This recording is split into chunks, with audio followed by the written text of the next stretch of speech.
வணக்கம் மக்களே, அடுத்து சிறகடிக்க ஆசை சீரியல்ல எப்படி எந்த மாதிரி விஷயம் நடக்க போகுதுன்னு சொல்லி நம்ம இந்த வீடியோவில் பார்ப்போம். அதாவது மனோஜுக்கு அந்த டீலர் அவர் கால் பண்ணுறாரு. கால் பண்ணிட்டு இந்த மாதிரி அட்வர்டைஸ்மெண்ட் பண்ணணும்.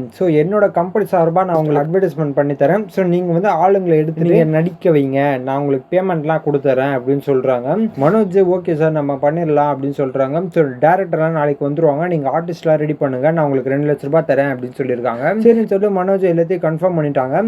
அதுக்கப்புறம் ரோஹினி வராங்க. உங்க 2 பேரும் பேசிக்கிறாங்க, என்ன பண்ணலாம், யாரெல்லாம் கூப்பிடலாம் அப்படின்னு சொல்லி யோசிக்கிறாங்க. அதுக்கப்புறம் மனோஜுக்கு ஒரு ஐடியா வருது, இந்த மாதிரி நம்ம குடும்பத்தில் இருக்கிறவங்க எல்லாரையும் நம்ம சேர்த்து வச்சு நம்ம ஒரு அட்வர்டைஸ்மெண்ட் பண்ணலாம். நம்மளுக்கு 2 லட்ச ரூபாய் சேஃப் ஆகும், நம்ம யார்கிட்டையும் சொல்ல வேணாம், அவங்ககிட்ட கொடுக்கவே தேவையில்ல. ஏன்னா மாதம் உங்களுக்கு 50,000 கொடுத்துட்டு இருக்கோம், இதில் வேற அவங்களுக்கு கொடுக்கணுமா அப்படின்னு சொல்லி மனோஜ் கேட்குறாங்க. ரோஹினி ஆமாம் இது கரெக்டாக தான், நம்ம 2 லட்ச ரூபாய் நம்ம எடுத்து வச்சுக்கலாம் அப்படின்னு சொல்கிறாங்க.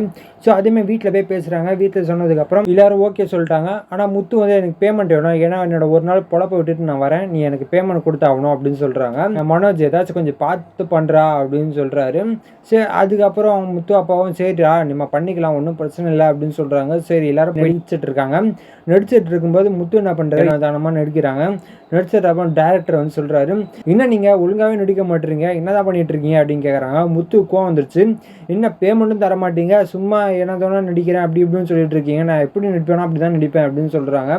டேரக்டருக்கு கோவம் வந்துருச்சு, என்ன நாங்கள் எல்லாருக்கும் பேமெண்ட் கொடுக்குறோம், ஆளுக்கு 75,000 நாங்கள் கொடுத்துருவோம், என்ன நீங்கள் எப்படி பேசிகிட்டு இருக்கீங்க அப்படின்னு கேட்குறாங்க. முத்துக்கு ஒரே ஷாக், இன்னும் 25,000மா, யார் 25,000 கொடுத்தா, எனக்கு யாருமே எதுவுமே கொடுக்கல அப்படின்னு சொல்கிறாங்க. அதுமாதிரி டேரக்டர் சார் இல்லையே, மனோஜுக்கிட்ட தான் 2 லட்ச ரூபாய் கொடுத்தாங்க அப்படின்னு சொல்கிறாங்க. ஓகே மனோஜம் மாட்டிக்கிட்டாரு. அதுக்கப்புறம் முத்து பெரிய பிரச்சனையாக பண்ணுறாரு, என்னால் நடிக்க முடியாது அப்படி இப்படின்னு சொல்கிறாங்க. ஏன்னா ஒரே நாளில் இந்த ஷூட் எடுத்து ஆகணும் அப்படின்னு சொல்லி அந்த டீலர் சார் சொல்லிட்டாரு. அதனால் இவங்க எடுத்தே ஆகணும் இன்னைக்கு. இதுக்கப்புறம் என்ன பண்ணணும், முத்து ரொம்ப சண்டை போடுறாங்க. மனோஜ் ரொம்ப கெஞ்சுறான், பரவாயில்ல நான் காசு தரேன்டா, நீ ஏதாச்சும் நடிச்சு கொடுத்துட்டு போடா அப்படின்னு சொல்கிறாங்க. முத்து அதெல்லாம் முடியாது அப்படி இப்படின்னு சொல்லிட்டு வெளில கிளம்பி போகிறாங்க. அதுக்கப்புறம் முத்துவோட அப்பா கிட்ட மனோஜ் போய் பேசுகிறாங்க, அதை நடிக்க சொல்லுங்க அப்படி இப்படி சொல்கிறாங்க. அதுக்கப்புறமும் ஏதோ சமாளித்து முத்துவை கூட்டிகிட்டு அதுக்கப்புறம் நடிக்க வைக்கிறாங்க.